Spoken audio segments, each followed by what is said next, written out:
everyone, this is Dorian Manager and you are watching Opana Success Academy. আজকে আমরা calendar টপিকের দ্বিতীয় time নিয়ে চলে এসেছি। অর্থাৎ আগের দিন আমরা 1900 সালের সমস্ত প্রশ্ন নিয়ে আলোচনা করেছি। আজকে আমরা 2018 সাল 1700 সালের বিভিন্ন প্রশ্ন নিয়ে আলোচনা করব।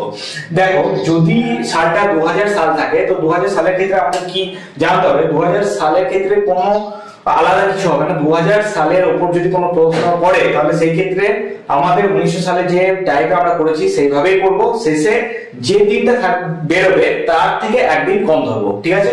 তো চলো শুরু করা যাক। দেখো, এক্ষেত্রে বলেছে 18 সেপ্টেম্বর 2015। প্রথমে সেই দুটো ডিজিটকে 4 দিয়ে ভাগ করে নাও। 4 দিয়ে ভাগ করলে ভাগ মিলছে, 15 কে 4 দিয়ে ভাগ যায় না, তাহলে এটা একটা নরমাল ইয়ার। তাহলে প্রথমে 7 দিয়ে ভাগ করলাম, 18 কে 7 দিয়ে ভাগ করার পর ভাগশেষ 7 দুগুণে 14, ভাগশেষ থাকছে 4। সেপ্টেম্বর মাসের কোড দেখো 6। আবার 15 কে 7 দিয়ে ভাগ করো, 15 কে 7 দিয়ে ভাগ করলে ভাগশেষ থাকবে 7 দুগুণে 14, 1 ভাগশেষ থাকবে। আর 15 কে তুমি যখন 4 দিয়ে ভাগ করবে, এই যে ভাগফল, ঠিক আছে, ভাগফল 4 দিয়ে ভাগ করে ভাগফল যেটা নেবে 4 3 এ 12, ঠিক আছে? 15 কাছাকাছি কোনটা যায়, 4 3 এ 12, তাহলে ভাগফল কত হচ্ছে 3। সব করে যোগ করো, 4 6 10, 10 আর 11, 11 3 14। 14 কে আবার যখন তুমি 7 দিয়ে ভাগ করবে তখন আমাদের কি বার করতে হবে? ভাগ করে 7 দিয়ে ভাগ করলে অলওয়েজ কোনটা নিতে হবে? ভাগশেষ। দেখো, 14 কে 7 দিয়ে যখন তুমি ভাগ করবে, 7 দুগুণে 14, ভাগশেষ মিলে যাচ্ছে, তাহলে আমাদের ভাগশেষ কত হচ্ছে? 0। ভাগশেষ যদি 0 হয় সেই ক্ষেত্রে যা হবে তার থেকে একদিন কম ধরতে হবে। অর্থাৎ 2000 সাল যখনই ঢুকে যাবে তো সেই ক্ষেত্রে কি করতে হবে?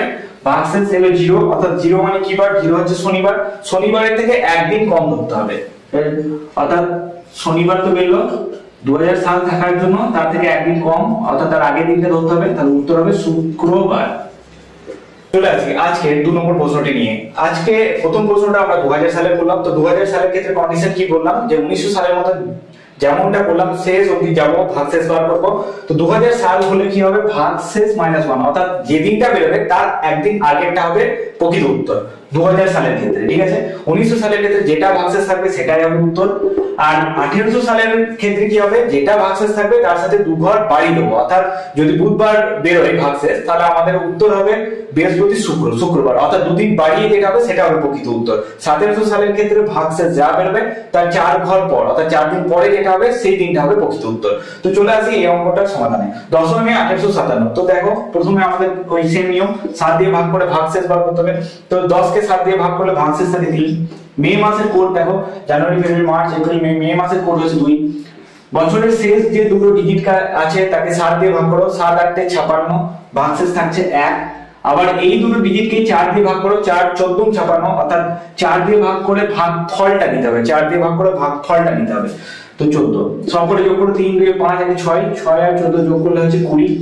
আবার 20 কে এবার কি করতে হবে? 7 দিয়ে ভাগ করতে হবে। 7 দিয়ে ভাগ করে 7 দুগুণে 14, অর্থাৎ ভাগশেষ কত আসছে দেখো 6, ঠিক আছে? তো 6 হচ্ছে আমাদের কি বার? 6 হচ্ছে শুক্রবার, ঠিক আছে? তো আমরা কি বললাম? সালটা যদি থাকে 1800 এর ঘরে তাহলে যে দিনটা শেষ অবধি ভাগশেষ আসবে তার 2 দিন পরে হবে প্রকৃত উত্তর। অর্থাৎ শুক্রর সাথে আরো 2 দিন বাড়ি দাও, তাহলে শনি রবি। তো রবিবার বা সানডে হচ্ছে আমাদের প্রকৃত উত্তর। তাহলে 1800 ঘরের ক্ষেত্রে সেম 1900 এর মতো নিয়মে যাব এবং শেষ অবধি আসবো, ভাগশেষ যা বেরোবে তার 2 দিন পরেরটা হবে প্রকৃত উত্তর। অর্থাৎ শুক্র শনি রবি, অর্থাৎ রবি হচ্ছে প্রকৃত উত্তর। চলে আসি আজকে ক্যালেন্ডারের 3 নম্বর টাইপের প্রশ্ন নিয়ে। প্রথমটা বললাম 2000 সাল, তারপরটা বললাম 1800 সাল। আজকে এই মুহূর্তে যেটা করবো সেটা হচ্ছে 1700 সালের। তো 23 জুন 1757 আমরা সবাই জানি পলাশী বিপ্লব। তো সেই দিনটা কি বার ছিল সেটা বার করবো।